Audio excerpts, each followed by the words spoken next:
आज हम बात कर रहे हैं क्लास 11th की केमिस्ट्री की, जिसमें हम सेकंड चैप्टर के क्वेश्चन आंसर्स देख रहे थे और लास्ट सेशन में हमने लॉन्ग आंसर टाइप क्वेश्चंस को स्टार्ट किया था। ओके, वहीं से कंटिन्यू करेंगे आज।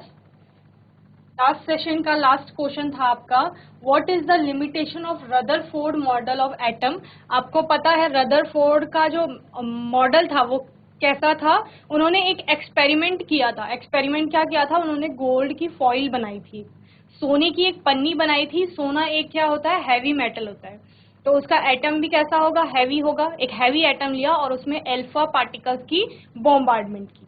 जब भी उन्हें अल्फा पार्टिकल उस पर डाले तो उन्होंने अलग अलग ऑब्जर्वेशंस वहां पर देखे। ऑब्जर्वेशन के आधार पर उन्होंने कुछ कंक्लूजन दिए। कंक्लूजन के आधार पर फिर उन्होंने अपने मॉडल की अवधारणा रखी, जिसमें उन्होंने क्या बोला कि जब ये अल्फा पार्टिकल डाले गए तो इतने सारे अल्फा पार्टिकल डालने पर क्या हुआ, डिफ्लेक्शन देखा गया उनमें। फिर कुछ अगर 20,000 पार्टिकल डाले गए होंगे तो उसमें एक पार्टिकल ऐसा था कि जो जिस रास्ते से जा रहा था उसी से वापस आ रहा था, और ज्यादातर अल्फा पार्टिकल क्या कर रहे थे, एटम को पार कर रहे थे। जहां से उन्होंने बोला इसका मतलब क्या है कि अगर ज्यादातर एटम से पार हो रहे हैं, मतलब ज्यादातर स्पेस क्या है, खाली है। ज्यादातर जगह जो है एटम में वो खाली है, रिक्त स्थान है वहां पर, और कुछ तो इसमें पार्टिकल घूम रहे हैं जो निगेटिव चार्ज होगा, और इसमें बीच में कुछ पॉजिटिव चार्ज है जिसमें कि बहुत ज्यादा वेट है। ओके, तो उस पॉजिटिव पार्ट को उन्होंने न्यूक्लियस बोल दिया था जो सेंटर में था, और बाहर उन्होंने क्या बोला, ऑर्बिट में, कक्षा में आपके इलेक्ट्रॉन घूम रहे हैं। ओके, ये उनका मॉडल था। अब इसकी जो लिमिटेशंस थी वो क्या थी, लिमिटेशन यही थी कि आपका चार्ज पार्टिकल घूम रहा है और चार्ज पार्टिकल के घूमने के कारण वो रेडिएशन इमिट करेगा, उसकी एनर्जी लॉस होगी, और जैसे जैसे उसकी एनर्जी लॉस होगी क्या होगा, उसका जो कक्ष है वो स्पाइरल हो जाएगा। यानी पहले वो बड़े त्रिज्या के वृत्त में घूम रहा था, धीरे धीरे त्रिज्या छोटी होती जाएगी और एक टाइम ऐसा आएगा कि वो न्यूक्लियस में गिर जाए। ओके, तो यानी क्या यह, अगर यह होता है, क्या होता है, इलेक्ट्रॉन घूमते घूमते न्यूक्लियस में गिर जाता है तो वहां पर तो एटम क्या हो जाएगा, समाप्त हो जाएगा। एटम में स्टेबिलिटी को वो नहीं बता पाए थे कि कोई भी एटम स्टेबल कैसे है, एटम का खंडन हो रहा है इस प्रकार, तो परमाणु खंडित हो रहा है, इसको वो एक्सप्लेन नहीं कर पाए थे। ओके, तो यही इनकी लिमिट। तो इस प्रकार ये इसकी पहली लिमिटेशन थी कि स्पाइरल पाथ हो जाएगा और एटम क्या है, स्टेबल नहीं होगा। इनके मॉडल मतलब इस चीज को वो एक्सप्लेन नहीं कर पाए थे कि एटम स्टेबल कैसे होता है, उसका स्थायित्व तो वो नहीं बता पाए थे। दूसरा वो नहीं बता पाए थे हाइड्रोजन स्पेक्ट्रम के बारे में, जो कि बाद में हमने बोहर के द्वारा पढ़ा।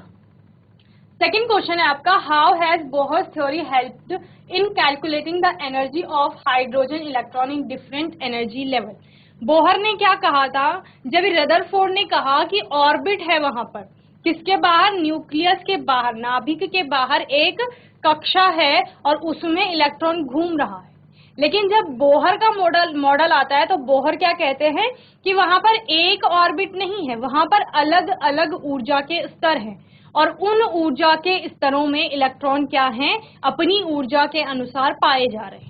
ठीक है, तो किस प्रकार ऊर्जा स्तरों में ऊर्जा का कैलकुलेशन होगा वो बोहर ने बताया, और इस क्वेश्चन में वही हमें बताना है। ठीक है, तो based upon the postulate of Bohr's theory it is possible to calculate the energy of the hydrogen. ठीक है, ये पॉसिबल है कि आप हाइड्रोजन की एनर्जी को कैलकुलेट कर सकते हैं कि वो उसका एनर्जी कितना होगा या वो किस एनर्जी लेवल पे है उससे।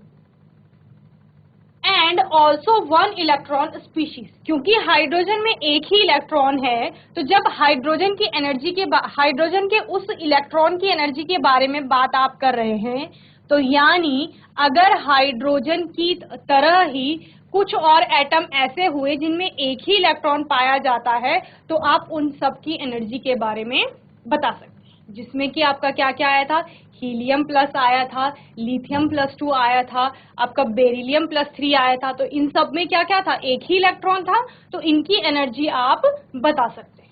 ठीक है, तो इस प्रकार ये एनर्जी के लिए क्या दिया था उन्होंने, फॉर्मूला दिया था कि E n का मतलब क्या है, n वाली एनर्जी लेवल। अब वो n वाली क्या हो सकती है, 1 2 3 4 जो भी उसकी वैल्यू होगी, फर्स्ट एनर्जी लेवल है तो n की वैल्यू कितनी हो जाएगी, 1 हो जाएगी। फिर आप यहाँ पर भी n की वैल्यू 1 रख सकते हैं bye substituting the value of me, mass of electron. Electron का मास रखने के बाद, इससे पहले हमने जब बोहर का वो आता है, इससे पहले हमने इलेक्ट्रॉन के मास की बात कर ली थी और किसके बारे में पढ़ लिया था, प्रोटॉन के बारे में पढ़ लिया था, उनके चार्जेस, मास सब पढ़ लिए थे हमने, ठीक है। तो उन सब की वैल्यू रखने पर m mass of electron and e charge of electron, e क्या है वहां पर चार्ज होगा, ये me है आपका, ये मास है, e क्या है चार्ज है, z आपका क्या होता है number of protons, that is your atomic number. तो बच्चों यहाँ पर क्या देखा आपने कि En यानी एनर्जी कौन से इलेक्ट्रॉन की देखनी है आपके, जो nth एनर्जी स्टेट पर है या एनर्जी लेवल पर है आपके, ठीक है। तो उस पर उस इलेक्ट्रॉन का मास हो गया और उस इलेक्ट्रॉन पे चार्ज हो गया और उसका परमाणु क्रमांक हो गया Z। इस प्रकार H आपका क्या हो गया, प्लैंक कांस्टेंट हो गया। तो the value of energy comes out to be, energy क्या हो जाएगी 2.178 इंटू 10⁻18 इंटू Z का स्क्वायर अपॉन n स्क्वायर। तो यहाँ पर आपने सारी वैल्यू कैलकुलेट करने के बाद फॉर हाइड्रोजन इलेक्ट्रॉन, हाइड्रोजन के इलेक्ट्रॉन के लिए Z की वैल्यू कितनी होती है, 1 होती है, हाइड्रोजन का atomic number 1, En is equal to 1312 upon n square kilo joule per mole. The value of n is equal to 1 and the square of 1 is also 1। तो वैल्यू कितनी हो जाएगी, उतनी हो जाएगी। तो the value of n is equal to 1 gives the energy of hydrogen electron in the ground state by assigning value and energy in different excited state can be calculated. Okay, तो इस प्रकार आप किसी भी एनर्जी स्टेट में electron का जो energy है उसको कैलकुलेट कर सकते हैं। ओके, जल्दी से इसे नोट करेंगे फिर हम आगे देखेंगे।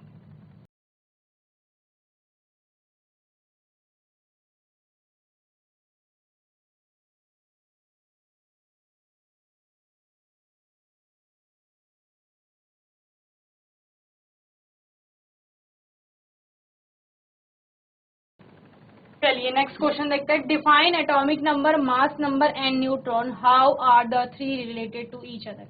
तो एटॉमिक नंबर क्या होता है आपका, एटॉमिक नंबर पता है आपको कि जितने नंबर ऑफ प्रोटॉन्स वहां पर उपस्थित हैं उतने ही आपका क्या होगा, एटॉमिक नंबर होगा उस पर्टिकुलर एटम का। हर एटम का क्या होगा, जब तक वो एक ही एलिमेंट के नहीं है या आयन के नहीं है, उनके एटॉमिक नंबर अलग अलग होंगे, ठीक है। और अगर न्यूट्रल आपका एटम है, उदासीन है, तो उस केस में number of electron is equal to number of proton होता है। इसी वजह से वो एटम क्या होगा, उदासीन होगा, क्योंकि वहां पर पॉजिटिव चार्ज की संख्या और निगेटिव चार्ज की संख्या क्या है, बराबर है।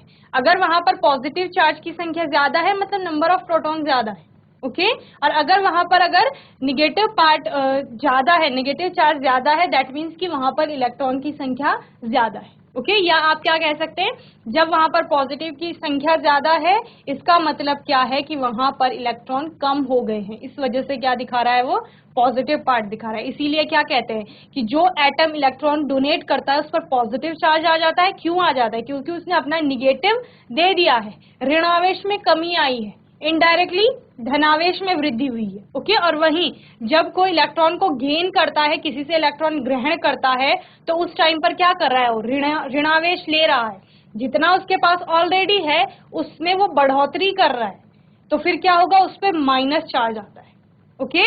तो एटॉमिक नंबर क्या हो गया आपका, atomic number is the number of proton in any atom and also in neutral condition is equal to number of electron, okay. यानी कि किसी भी एटम का परमाणु क्रमांक उसमें उपस्थित प्रोटॉनों की संख्या के बराबर होता है। और उदासीन स्थिति में जब आपका परमाणु रहता है तो जितने उसमें प्रोटॉनों की संख्या है उतनी ही उसमें इलेक्ट्रॉनों की संख्या भी होती है, ओके। दूसरा आपका क्या है, मास नंबर, यानी परमाणु भार जिसे आप कहते हैं, या परमाणु द्रव्यमान जिसे कहा जाता है। वो क्या होता है, पूरे परमाणु का जो भार या द्रव्यमान होता है वो उसके नाभिक में स्थित होता है। और हमें पता है कि परमाणु के नाभिक में प्रोटॉन और न्यूट्रॉन उपस्थित होते हैं। तो यानी परमाणु भार बराबर होता है न्यूट्रॉनों की संख्या धन आपके प्रोटॉनों की संख्या। वहीं पर न्यूट्रॉन के बारे में पूछा जा रहा है कि न्यूट्रॉन क्या है, तो न्यूट्रॉन आपका एक ऐसा उदासीन पार्टिकल है जिसपे कि किसी भी प्रकार का आवेश नहीं है, जो एटम के परमाणु के नाभिक में उपस्थित रहता है, लेकिन इसका अपने आप में भार होता है, इसीलिए ये कंट्रीब्यूट करता है परमाणु के भार में। ओके, अब रिलेटेड कैसे हैं तीनों एक दूसरे से? Atomic number is equal to क्या होता है? Number of proton. ओके, और आपका मास नंबर क्या होता है? Number of proton plus number of neutron. वहीं पर न्यूट्रॉन क्या होता है आपका? न्यूट्रॉन इज इक्वल टू आप क्या लिख सकते हो? Mass number minus number of proton. समझ गए? चलिए देखते हैं। पहला है आपका एटॉमिक नंबर, जिसे जेड से हम लोग डिनोट करते हैं या रिप्रेजेंट करते हैं। The atomic number of an element, atomic number क्या हो गया आपका? परमाणु क्रमांक।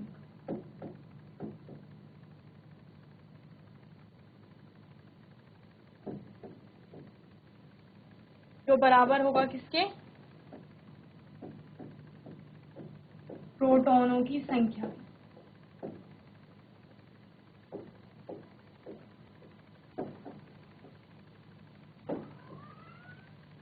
Okay, so the atomic number of an element is equal to the number of proton present inside the nucleus। नाभिक के अंदर जो प्रोटॉनों की संख्या है, जितनी वो उसमें है, वही उसका क्या है?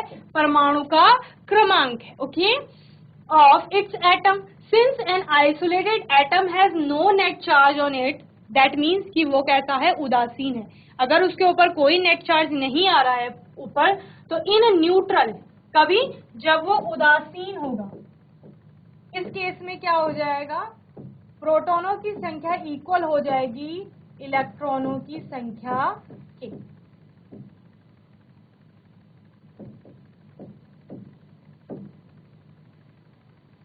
Okay, the total number of electrons is equal to its atomic number. समझ गए क्या बोला? जब भी चार्ज अगर उस पर किसी भी प्रकार का आया है, तब तो आप क्या बोलेंगे? परमाणु क्रमांक क्या है? प्रोटॉनों की संख्या के बराबर है। लेकिन ऐसी स्थिति में जब परमाणु पर किसी भी प्रकार का नेट कोई चार्ज नहीं है, वो उदासीन स्थिति में है, तब आपका परमाणु क्रमांक प्रोटॉनों की संख्या के बराबर हो जाता है, जो कि किसके बराबर होगा? इलेक्ट्रॉनों की संख्या के बराबर। और आप डायरेक्ट क्या बोल सकते हो? प्रोटॉनों की संख्या, परमाणु क्रमांक इज इक्वल टू इलेक्ट्रॉनों की संख्या, उदासीन स्थिति में केवल।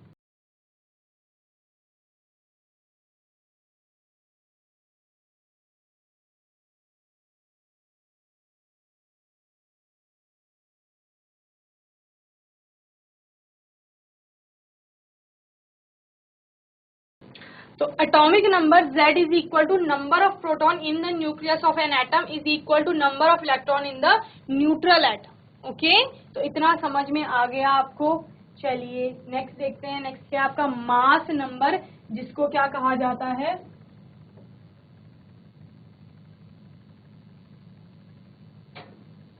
परमाणु द्रव्यमान या परमाणु का भार जिसे कहा जाएगा। ओके, तो the sum of the number of neutrons and proton, यानी प्रोटॉनों की संख्या धन न्यूट्रॉनों की संख्या ही आपका क्या है? परमाणु द्रव्यमान है।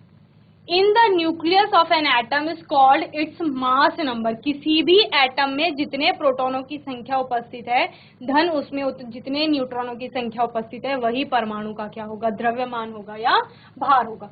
Mass number is denoted by A। thus for an atom mass number A is equal to number of proton plus number of neutron, यानी प्रोटॉनों की संख्या धन न्यूट्रॉनों की संख्या, तो हम A is equal to P plus N आप लिख सकते हो। ओके, न्यूट्रॉन, अब न्यूट्रॉन आपका क्या होता है? ये तो मास नंबर के बारे में हो गया। न्यूट्रॉन क्या है? It is neutral particle. ये कैसा है? उदासीन पार्टिकल है, उदासीन कण है। किसका? परमाणु का। और कहाँ उपस्थित है?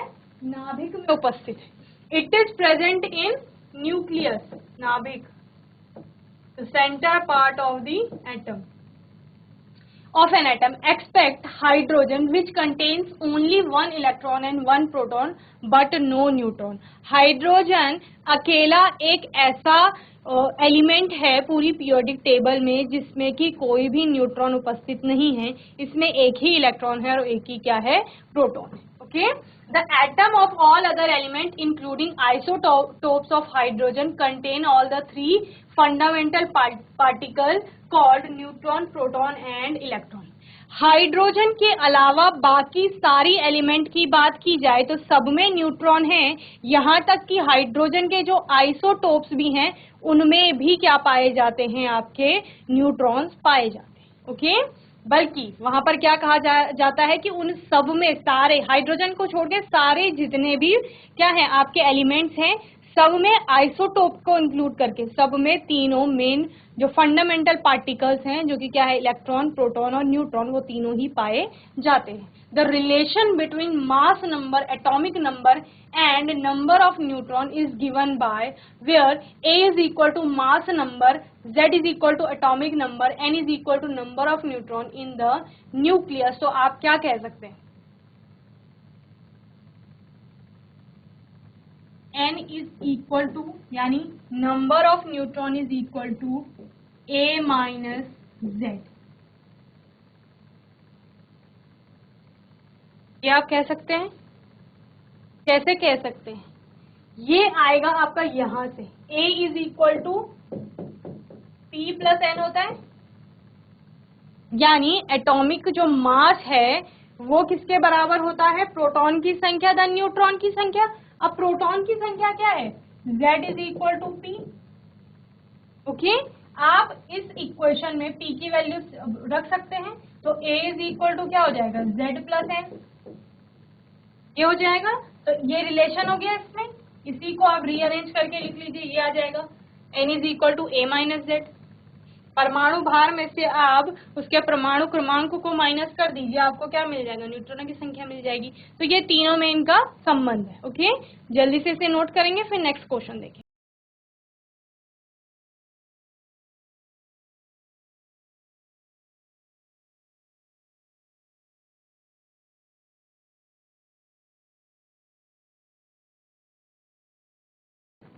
चलिए नेक्स्ट क्वेश्चन देखते हैं. ये आपका आ गया A is equal to Z plus N, ये हो जाएगा, या N is equal to A minus Z आप कर लेंगे. ठीक है, What were the weakness or limitation of Bohr's model of atom? Briefly describe the quantum mechanical model of atom. Okay? तो लिमिटेशन क्या थी बोहर के मॉडल की, वो आपको बतानी है. तो बोहर के मॉडल की लिमिटेशंस क्या थी, उन्होंने सिर्फ हाइड्रोजन स्पेक्ट्रम की व्याख्या की या फिर ऐसे इलेक्ट्रॉन, ऐसे एटम की व्याख्या की जिसमें एक ही इलेक्ट्रॉन पाया जाएगा, just like hydrogen. Okay, it could not explain spectrum of multi electron atoms. Okay, ज्यादा इलेक्ट्रॉन अगर किसी में आ जाएंगे, एक से ज्यादा, यानी अगर हीलियम भी हो जिसमें कि 2 ही इलेक्ट्रॉन हैं, उसकी तक ये व्याख्या नहीं कर पाया. ओके, और क्या नहीं कर पाया, it could not explain Zeeman and stock effect, जो कि क्या कहता था कि चुंबकीय क्षेत्र में या विद्युत क्षेत्र में आपका इफेक्ट जो देखे जाते हैं उनको एक्सप्लेन नहीं कर पाया था. Okay, it could not explain shape of molecules, molecule के शेप के बारे में इसने बात नहीं की. Or it was not in accordance with Heisenberg's uncertainty principle, quantum mechanical model. It was developed on the basis of Heisenberg's uncertainty principle and dual behavior of matter. इस सब की ये व्याख्या नहीं करता है, तो ये सारी इसकी क्या हो गई, कमियां हो गई. चलिए जल्दी से नोट कीजिए.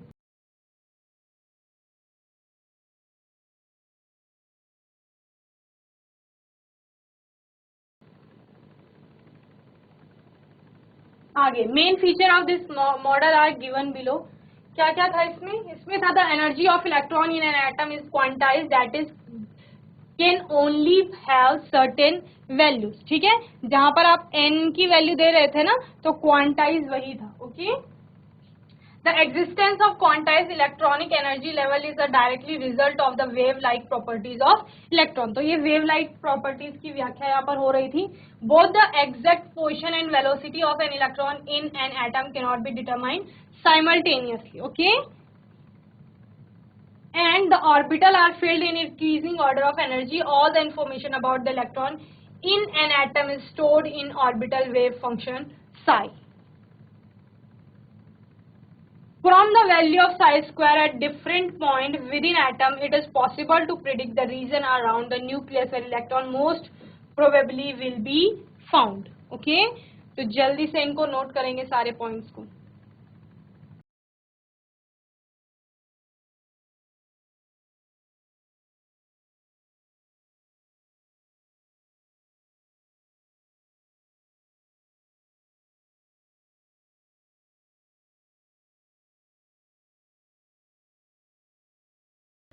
चलिए नेक्स्ट क्वेश्चन देखते हैं.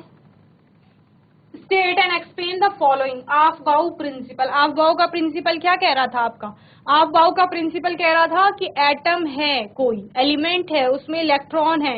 इलेक्ट्रॉन कहाँ पर पाए जा रहे हैं? आप कह रहे हैं न्यूक्लियस के बाहर शेल है, उनमें पाए जा रहे हैं. शेल के अंदर सब शेल है, उनमें पाए जा रहे हैं. सब शेल के अंदर ऑर्बिटल्स आ रही हैं, उन ऑर्बिटल में पाए जा रहे हैं. और अब उन ऑर्बिटल्स में कैसे इलेक्ट्रॉन पाए जाएंगे? तो आफबाउ प्रिंसिपल के अकॉर्डिंग पता चलता है कि वो इलेक्ट्रॉन किस तरह से ऑर्बिटल में भरे जाएंगे, उनके ऊर्जा के बढ़ते हुए क्रम में भरे जाएंगे. ठीक है? और ऊर्जा का बढ़ता हुआ क्रम कहाँ से निकलता है? n+l से. यानी आप उसकी मुख्य क्वांटम संख्या और एजीमुथल क्वांटम संख्या को प्लस कर देंगे तो आपको क्या प्राप्त हो जाएगी? कक्षा की ऊर्जा प्राप्त हो जाएगी. और जिस कक्षा की ऊर्जा सबसे कम है उसमें सबसे पहले इलेक्ट्रॉन जाएंगे. जब वो फिल हो जाएगी फिर उससे थोड़ा ज्यादा एनर्जी की जो ऑर्बिटल होगी उसमें इलेक्ट्रॉन जाएंगे. इस प्रकार बढ़ते हुए क्रम में इलेक्ट्रॉनों को भरा जाएगा. ओके, चलिए. इन the ground state of the atom. और बात कब की हो रही है? ग्राउंड स्टेट की हो रही है, जब तक एक्साइट नहीं किया गया है किसी भी एटम को. The orbitals are filled in the order of their increasing energy. ठीक है? ऑर्बिटल की ऊर्जा के बढ़ते हुए क्रम में हम इलेक्ट्रॉनों को उसमें भरेंगे. In other words, electron first occupy the lowest energy orbital. सबसे पहले जो सबसे कम ऊर्जा वाली ऑर्बिटल होगी उसे भरा जाता है. और हमें पता है सबसे कम ऊर्जा किसकी है? 1s की है. इसीलिए सबका इलेक्ट्रॉनिक कॉन्फ़िगरेशन जब आप देखते हैं तो सबसे पहले किसमें इलेक्ट्रॉन जाते हैं? 1s में जाते हैं. और s में कितने इलेक्ट्रॉन जाएंगे? 2, क्योंकि s की एक ही ऑर्बिटल बनती है. और एक ऑर्बिटल में आपके मैक्सिमम 2 ही इलेक्ट्रॉन रह सकते हैं, और वो भी तब जबकि दोनों का स्पिन कैसा होता है? ऑपोजिट होता है. ओके,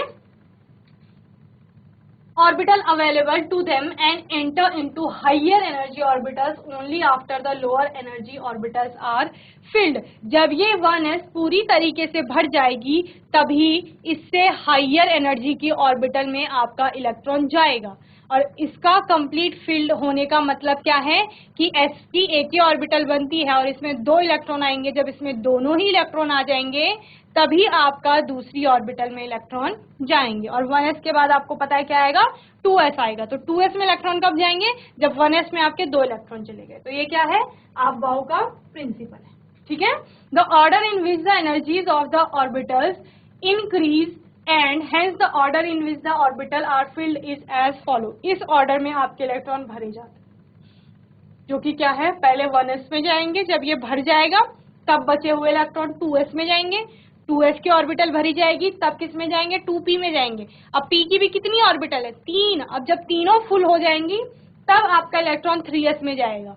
तो 2p की 3 ऑर्बिटल, एक ऑर्बिटल में 2 इलेक्ट्रॉन, 3 ऑर्बिटल में 6 इलेक्ट्रॉन. तो जो जब 2p में 6 इलेक्ट्रॉन हो जाएंगे उसके बाद s में 3s में जाएगा इलेक्ट्रॉन.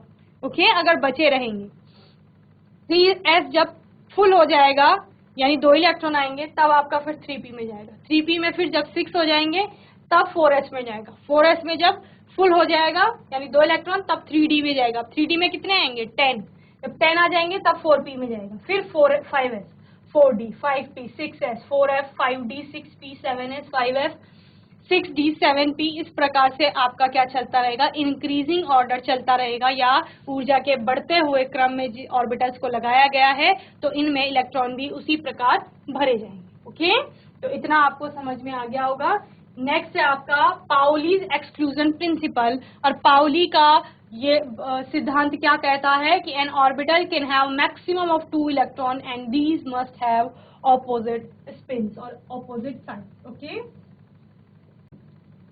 ओके, तो पाउली का एक्सक्लूजन प्रिंसिपल क्या कहता है कि एक ऑर्बिटल है, इसमें मैक्सिमम 2 इलेक्ट्रॉन रहेंगे और वो 2 इलेक्ट्रॉन भी कब रहेंगे कि एक आपका प्लस हाफ देगा, एक माइनस हाफ देगा, यानी दोनों का स्पिन कैसा होगा, ऑपोजिट होगा। For example 2 electron in N orbital can represented by, तो किस तरह से रिप्रेजेंट करेंगे, एक ऑर्बिटल है इसमें 2 इलेक्ट्रॉन इस प्रकार, ठीक है। The 2 electron have opposite spin if one is revolving clockwise then other will be revolving anti clockwise. समझ रहे हैं, अगर एक ही ऑर्बिटल में इलेक्ट्रॉन पाया जा रहा है तो उसके स्पिन का मतलब क्या है, उसका चक्रण, वो न्यूक्लियस के चारों ओर घूम रहे हैं ना, तो 2 इलेक्ट्रॉन है एक ऑर्बिटल में, एक ऑर्बिटल सपोज ये ऑर्बिटल है, एस की ऑर्बिटल है 1s की, इसमें 2 इलेक्ट्रॉन है, दोनों ऑर्बिटल इसी ऑर्बिट में चक्कर, इसी में चक्कर लगाएंगे, दोनों इलेक्ट्रॉन इसी ऑर्बिटल में चक्कर लगाएंगे। अगर एक क्लॉकवाइज घूम रही है तो उसी टाइम पे जो दूसरा इलेक्ट्रॉन होगा वो एंटी क्लॉकवाइज घूम रहा होगा, ठीक है। पाए दोनों 1s में ही जा रहे हैं, तो पाउली का एक्सक्लूजन प्रिंसिपल यही कह रहा है कि एक ऑर्बिटल में आपकी मैक्सिमम 2 इलेक्ट्रॉन रह सकते हैं, इस ऑर्बिटल में 2 से ज्यादा नहीं रहेंगे, ठीक है। किसी की भी ऑर्बिटल हो, चाहे वो s की हो, p की हो, d की हो, f की हो, सब में मैक्सिमम एक ऑर्बिटल में 2 इलेक्ट्रॉन, और दोनों इलेक्ट्रॉन किस प्रकार की, स्पिन उनका क्या हो, उल्टा हो। ओके, नेक्स्ट क्या है आपका हुन्स रूल, और हंट्स रूल जिसे आप कहते हैं फॉर मैक्सिमम मल्टीप्लिसिटी। ये क्या कहता है, ये कह रहा है कि electron pairing in p d and orbitals cannot occur until each orbital of given subshell contain 1 electron each or is singly occupied, यानी p d और f ऑर्बिटल में क्या हो रहा है आपका, तब तक दोबारा से पेयरिंग नहीं होगी इलेक्ट्रॉन की, ठीक है। कब तक, युग्मन नहीं होगा जब तक कि सारी जितनी ऑर्बिटल हैं उनकी वो सिंगली ऑक्यूपाइड नहीं हो जाती। अब इसमें s को क्यों नहीं रखा गया, क्योंकि s की एक ही ऑर्बिटल बनती है और वहां पर तो पेयरिंग हो ही जाएगी, जब एक इलेक्ट्रॉन जाएगा वो सिंगली ऑक्यूपाइड हो जाएगा, फिर दूसरा इलेक्ट्रॉन भी उसी में जाएगा। लेकिन pdf में क्या होता है, p में आपके 3 इलेक्ट्रॉन 3 ऑर्बिटल, d में आपके 5 ऑर्बिटल और f में आपकी 7 ऑर्बिटल। ये हो गई। अब वो क्या कह रहे हैं कि पेयरिंग नहीं होगी, मतलब अगर 3 इलेक्ट्रॉन हैं तो इसको ऐसे नहीं भर देंगे, ये 3 ये नहीं करेंगे। आप क्या करेंगे, पहले इसको सिंगली ऑक्यूपाइड बनाएंगे, पूरी तरीके से सिंगली ऑक्यूपाइड बनाएंगे। अगर तब आपका इलेक्ट्रॉन बचता है तब आप पेयरिंग करेंगे इस प्रकार। इसी प्रकार डी में भी होगा, पहले आप सिंगली ऑक्यूपाइड बनाएंगे, फिर अगर आपके इलेक्ट्रॉन बचते हैं तब आप पेयरिंग करेंगे। ओके, इसी प्रकार एफ में भी होगा।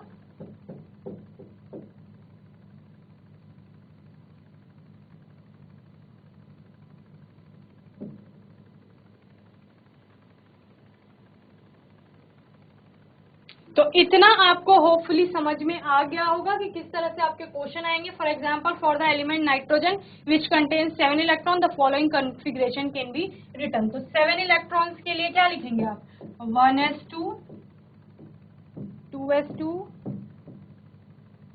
2p3, ये हो जाएगा। तो p में 3 इलेक्ट्रॉन है तो वो कैसे आएंगे, सिंगली ऑक्यूपाइड करोगे आप इसको, ठीक है। सारी ऑर्बिटल में एक एक इलेक्ट्रॉन आना चाहिए। तो इस तरह के क्वेश्चन अगर आपके आएंगे पेपर में तो आप लोग उन्हें अटेम्प्ट करेंगे और इसी तरह से आपको उनके आंसर्स करने हैं। जब भी कोई एक्सपेरिमेंट या इस रूल पूछा जाएगा तो उसको विद एग्जांपल आप एक्सप्लेन करेंगे। ओके, तो होपफुली ये सेशन में जितने क्वेश्चंस कराए गए वो आपको अच्छे से समझ में आ गए होंगे, और कोई डाउट क्वेश्चन होगा तो वो नेक्स्ट सेशन में आप लोग पूछ लेंगे। ओके, तब तक के लिए ICT वर्चुअल क्लास से जुड़ने के लिए धन्यवाद।